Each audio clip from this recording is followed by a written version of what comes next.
Hello there everybody, Sam's Trains here, welcome back to the railway and welcome to another review. Today I'm going to be looking at a European tank engine.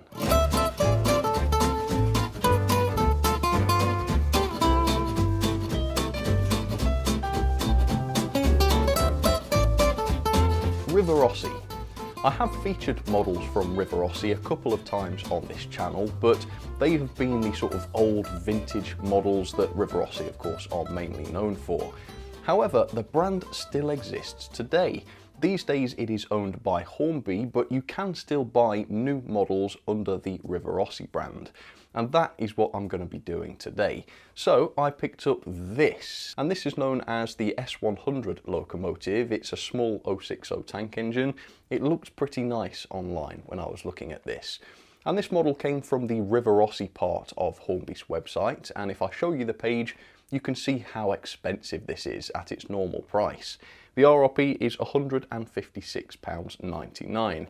And I don't think I would have purchased this if it was at that price because, you know, how good can a little 060 like this really be?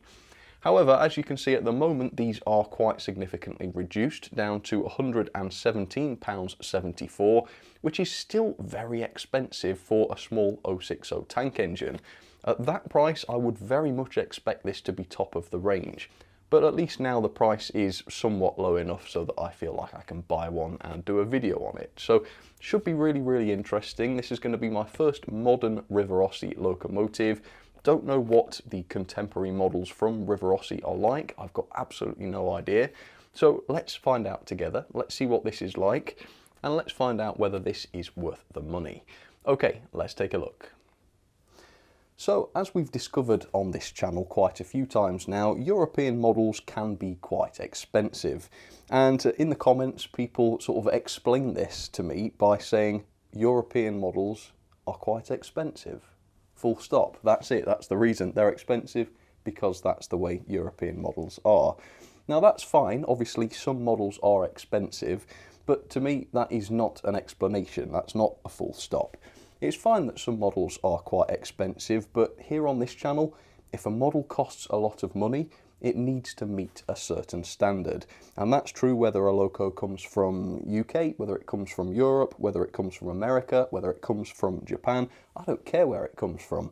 If it costs a lot of money, it needs to be good. And so this model today is going to be held to that standard as well. Doesn't matter that it's from Europe. It cost me a lot of money. I've got very high expectations for it. Let me show you the end of the box then. So this is what I've got. It's HR2641 Locomotiva a Vapor. I guess that means steam locomotive. Model numbers FSGR831. That could be the running number. It's an S100 USATC livery something Epoch 3. That must be the era. Yeah, these are really interesting locos in real life, and if you're a British modeler, there still might be a reason why you want to pick one of these up, because they did actually run in the UK. In fact, every example of this design was in the UK at one point. It might not have ran here, but they all did spend some time in the UK at some point. The other thing to say is if I turn this round and show you the back of the box, yeah, this is a Hornby product, you can see it there, but it also says this is 12 volt DC. And it's always worth checking that with European locos because sometimes they do run on AC, which is obviously not going to be much good for you if you're a DC sort of chap. And also they have 3-rail and that sort of thing over in Europe, so it is worth checking. I think most of the Rivarossi stuff is 12 volt DC 2-rail, but then other brands like, is it Marklin? I think they certainly have a 3-rail setup. So just be aware it's not quite as standardized as it is over here in the UK, where everything these days is 2-rail DC. Okay, let's have a look. Let me lift the lid and see what this loco is like. So, like I said a minute ago, £117 for a small tank engine. That does put this quite up there, really, in terms of cost. So, yeah, very interesting to see what it's like. So we've got some sort of accessories bag here. Let's take a look. Really not very much to see inside here, except obviously the 2 screw-link couplings. And these do seem to be real pivoting screw-link couplings. An inclusion that we don't normally see from Hornby. So perhaps that is going to set the precedent here. Perhaps this is going to be a more sophisticated loco than we'd normally expect from Hornby. Anyway, I'm going to pull out the foam tray because I can see some paperwork underneath. It's well packaged though, look at this. Again, this is a step up from Hornby's usual packaging. You don't normally get all of the foam cushioning the clamshell packaging there. It's, again, a bit different. Right, quite a thick wodge of paperwork here then, so let's take a look. So the first thing we've got is an exploded diagram here, and it does tell me a little bit about the model. First of all, I can see we've got a decent looking motor with a flywheel. Hopefully that will be a good quality motor. You can kind of get a sense of the complexity of the model. I mean, this doesn't look like a Hornby Railroad model. Seems to be quite a few detail parts, etc. So that's a good sign. We've got proper pickups, it looks like, on a base keeper plate there. So there's no strangeness going on, trying to pick up through the axles or something. It looks quite sensible and quite standard, doesn't it? So that's good. And then on the back, oh, interesting. Is this body removal then? Yes, there's an English section that says how to open the locomotive. Remove the screw in the chimney, move the reel coupler to access another screw. Now you can remove the body. So it seems like a sensible design. It seems like it's accessible. At the moment, it seems quite decent. So that's really good. What's this? Oh my word. It is an unimaginably massive block of text. So if you want to find the English bit, here it is on the end here. Yeah, it's just the usual running hints. I think it's probably just some standardized generic information. But yeah, okay, fair enough. I think I've learned all I need to know. So, shall we get to it? Yeah, I think we should. Let's pull this out. Right, this is a small loco, and yet the weight seems quite reasonable. So that's good. I mean, for this price, let's hope there's some die-cast on it. Let's hope it's not just a plastic construction. I think that would be a great justification of the slightly higher price. Okay, have we got any more accessories to speak of? No, no, okay, straight to it then. Let's have a look at the engine. How does this open? Alright, so extremely well packaged, much more so than normal from Hornby, because we've got this plastic fully wrapping the engine, and there it is. Okay, what do we think to the finish? Slightly plasticky, I would say, but there is definitely a bit of a sheen going on, at least with the boiler. So, yeah, it looks quite good. Okay, oh, I'm really interested to see what this is like. Let's lift it up and see. Okay, so HO scale, which explains why it's quite a small, cute-looking loco. I was certainly right in saying that this is a heavy engine, and it certainly is. Yeah, there's a good bit of heft to this. And you know what? I think the boiler here might actually be die-cast. Yeah, it is. So the smoke box, the boiler, and the domes on top, those are made of metal. Wow, so that's quality. That is quality. Besides that, on first glance, it does look like a pretty detailed loco, really, doesn't it? There's a fair few separately fitted parts. Obviously, the valve gear and the whole coupling connecting rod assembly, that looks fairly complex as well, doesn't it? Decoration, not too much to speak of, really. We'll take a much closer look in a second and investigate the level of detail. But if you're interested in these locos in real life, here comes a little bit of info on them. The United States Army Transportation Corps, or the USATC, S100 was a shunting locomotive introduced in 1942 for service in Europe and Africa during the Second World War. 382 of these were built quite quickly over just 2 years between 1942 and 1944, but they actually remained in storage for a time in Great Britain, I think for about a year, until they were shipped overseas for duty. Following the war, the class was dispersed over several different countries, including Austria, China, Egypt, France, and of course the UK, where they continued to be utilised. Astonishingly, some of these remain in operation to this day. As far as I can tell, that is still true, even though they are now nearly 80 years old. Otherwise, more than 100 examples of this loco remain in preservation, and that's got to be almost unprecedented, hasn't it? Are there any other steam locos that are so numerous in preservation? I'd love to know. I'd love to know if that's true. It seems so ludicrous that it can't be, but apparently it is. So there she is, up close and personal for you, the Rivarossi S100 locomotive. And you know what? This thing is absolutely fine. There is nothing offensive about this whatsoever.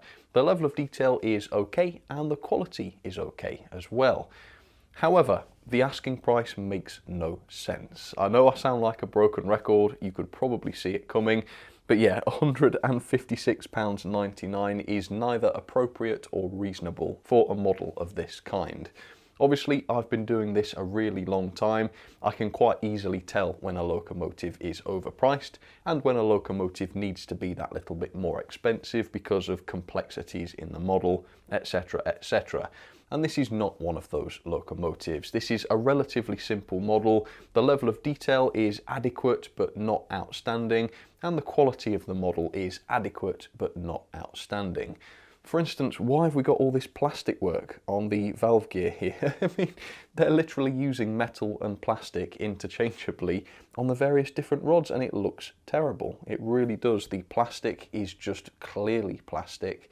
And the fact that some of the rods are metal just emphasises how plasticky and nasty the plastic ones look. Similarly, the decoration is extremely simple. I mean, I can only see 3 decorated elements. We've got the basic running number 28 on the side. We've got the banding around the outer wheels and a small amount of decoration on the front of the smoke box. So the manufacturing process has been greatly simplified by how basic the decoration is on this model. Obviously, no major cost incurred there. Also, as far as I can tell, there are no lights on this model. Some of the S100s would have had a lamp up here on top of the smoke box, but not this model, so again, no cost incurred there. Just plastic buffers on this, yeah, no sprung buffers or anything, so there's a bit of a saving there. Very, very basic cab detail without any painting inside. There is some detail there, which is good to see, but again, not outstanding, and the floor of the cab is very, very unrealistically high, so that doesn't look very good. We've got unpainted axles, which are very clear to see. Not a massive fan of that. And the finish is just so-so. I mean, the boiler looks okay, actually. Yeah, the boiler looks good. That is obviously die-cast, so that has a fairly metallic finish to it. The plastic parts, though, which is the rest of the model, the tanks, for instance, completely flat. Not a quality finish at all, in my opinion. Does look quite matte, does look quite plasticky.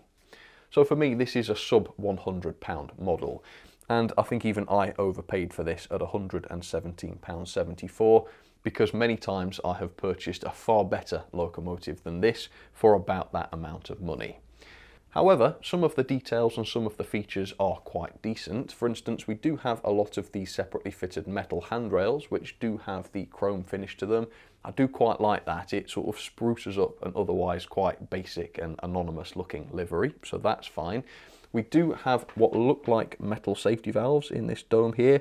That's a good quality touch, although on the other side we have this very clearly plastic whistle, which has not been fitted correctly. In fact, it just rotates when you touch it. So again, the quality is not outstanding.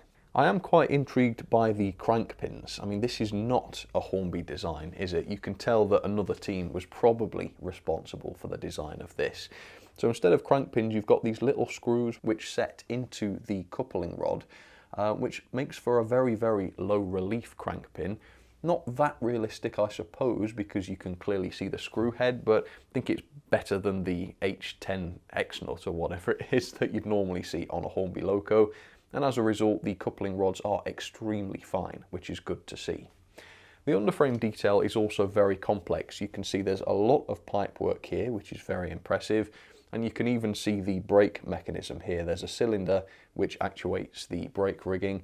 So it's really nice that all of that mechanism has been represented on the model. The cab does have some glazing, as you can see, so that's a decent touch. You've got this separately fitted vent on the cab roof, which again has a nice bit of relief to it.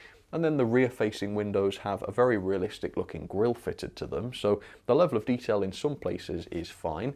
The coal load, it just looks like a piece that's been fitted into the bunker.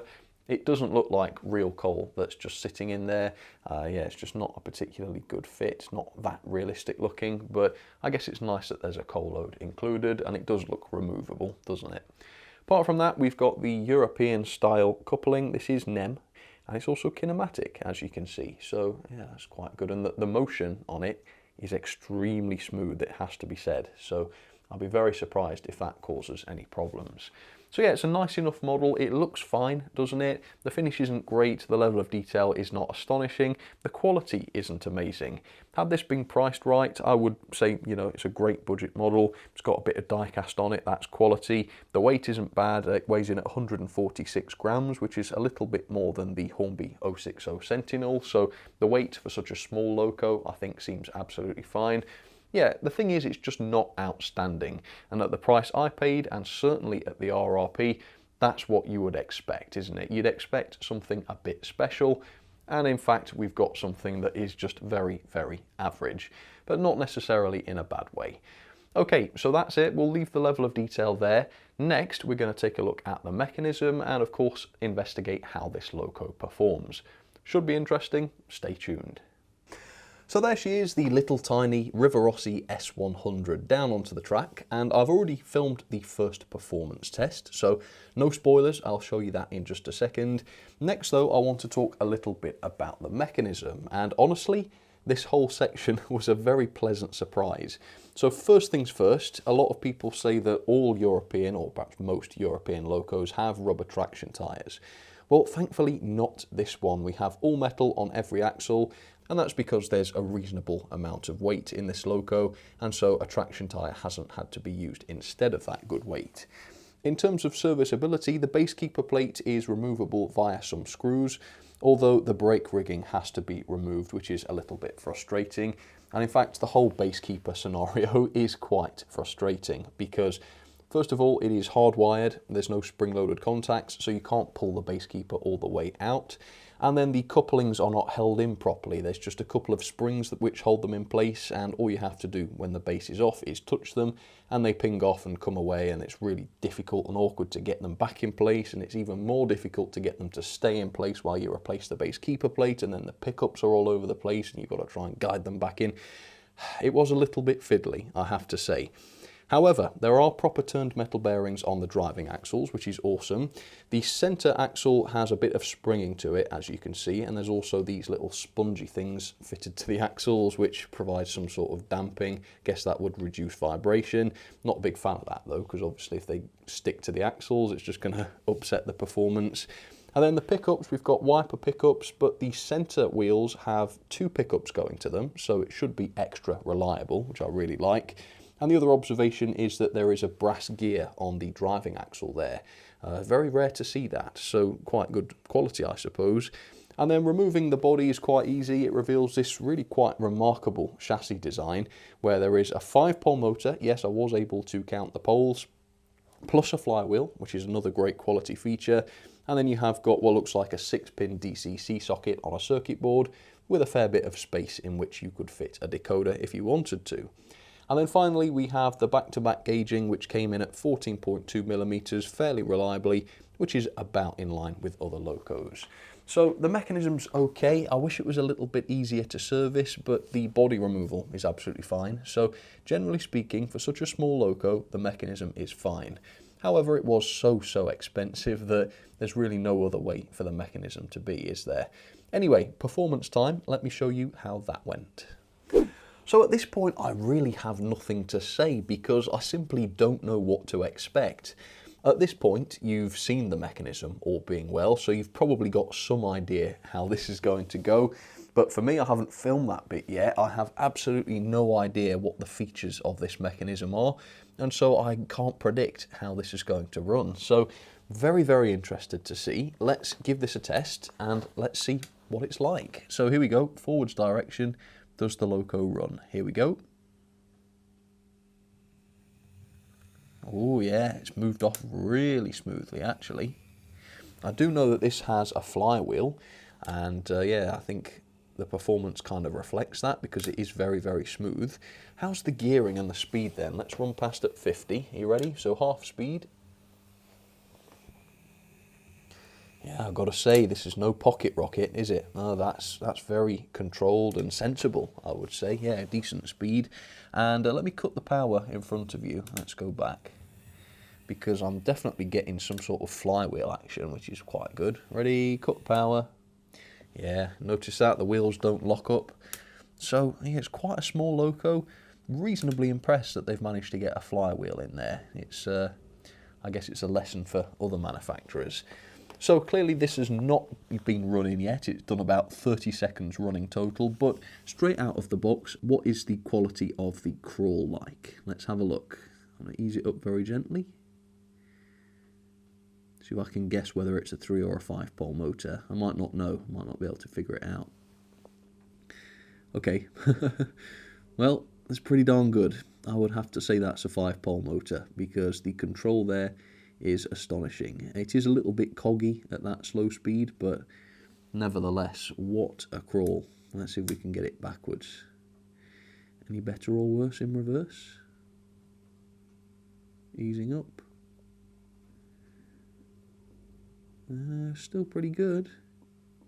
Why is it cut out there? Hopefully the stalling will be a bit better once this has run in. How is it at the slightly higher speed? Let's aim for a bit above a crawl now. Yeah. I've got to say there's something about this.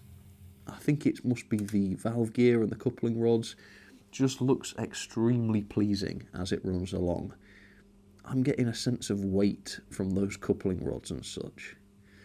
And some of them look horrible. I mean, the connecting rods in places look awful because there's all that plastic on them. But yeah, the motion, I definitely think it's the motion, is very impressive. So yeah, that's lovely. Yeah, overall, to say it's not been running yet, that is quite an impressive performance. Let's run it in though. Let's set it to forwards, 50% speed. Let's see how it handles the layout. Okay. So, I mean, it seems quite sure-footed, doesn't it? I do think it's faster already, even, than when I did that 50% run by. Yeah, it is, I would say, getting to the point where it's quite speedy now. However, that's not a problem because, as you saw, the low-speed performance is still absolutely tremendous. So, at the moment, I'm pretty impressed. Yeah, the level of detail, the quality of the bodywork and such, not amazing. The performance, though, is leaving very little to be desired, isn't it? So I'm going to keep this going. At the moment, it's fine. No problems on the curves, no slowing downs, no cutting out, really, that I've noticed. So, yeah, all's good at the moment. I'll see you in an hour's time after this is fully run in, and we'll do some more testing. I'll talk about the pulling power, and we'll have some fun with this thing. But for now, I'll leave you to it. See you in just a second. Okay, there we go, that is running in complete, and fortunately no issues at all. It never once cut out, it never once slowed down that I noticed, never faltered, absolutely fantastic. The pulling power came in at 0.18 newtons, which is about 14 coaches on straight and level track. There's nothing remarkable about that, that's not that powerful. But I think when you consider the size, and I guess it is quite difficult to convey the size of this loco on camera, but here's a pannier tank. I mean, yeah, it's small, probably smaller than you realised. And so, you know, the fact that it's a reasonable puller at all is fine. You know, it's not going to be hauling massive, massive trains, but then, as per the prototype, you wouldn't really be expecting it to. So, not a problem, I don't think. How is the performance now then? Let's have another run past at 50 to start with, because it does seem quite speedy now. Yeah. Speedy, but as we saw, the slow speed performance is absolutely awesome, so it's not going to be much of a criticism there from me. Let's see what the slow speed is like. I mean, it was amazing in the first place, so I can't see it being any worse, but let's just verify that it is no worse. Here we go. Turning up. Turning up. Oh.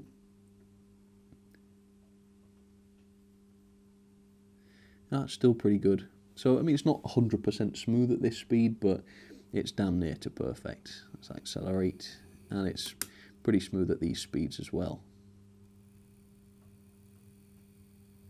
Yeah.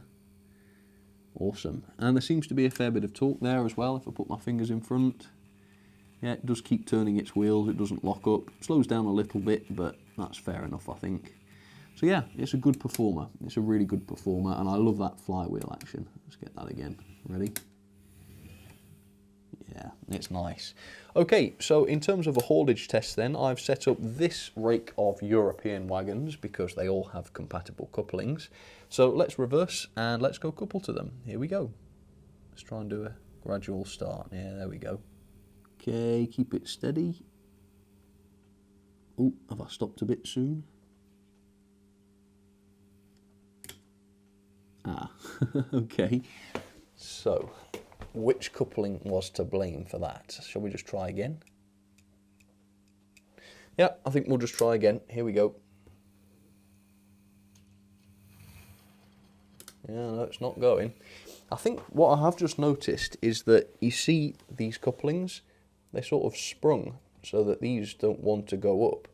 So I guess if these wagons are so free rolling that they just roll away rather than couple, then that could be why that's happening. Let's try and push them. Yeah.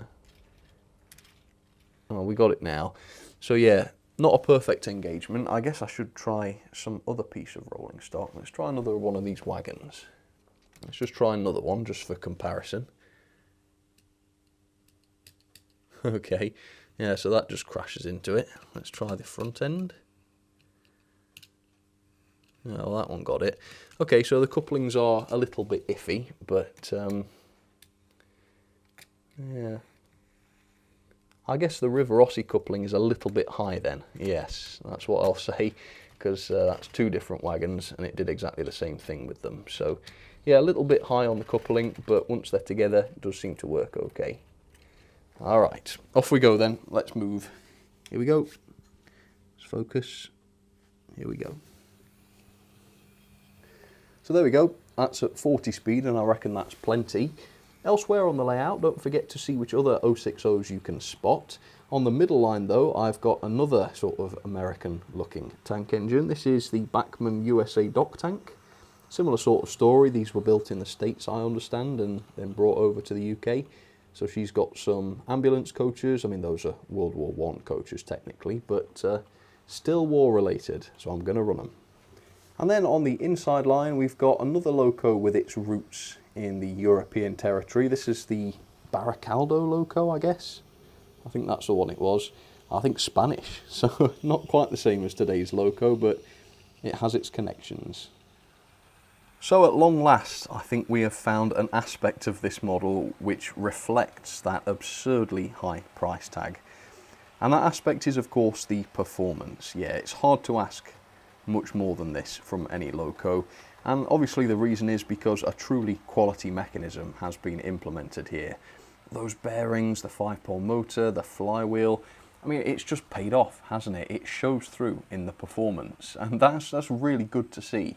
Because a lot of people, not a lot of people, but some people say, oh, you don't need the turned metal bearings, the friction, this, that.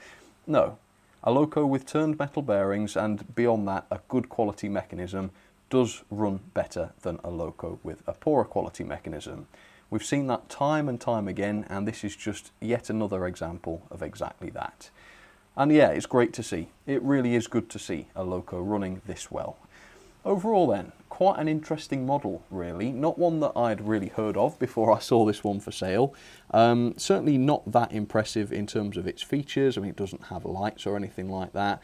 But do you know what? Because of how well it runs, I don't regret buying this thing. No, I think actually I am quite pleased with it. That certainly wouldn't have been true if I'd have paid the full price. No, that's certainly so. But for what I paid, you know what? It's a nice bit of fun.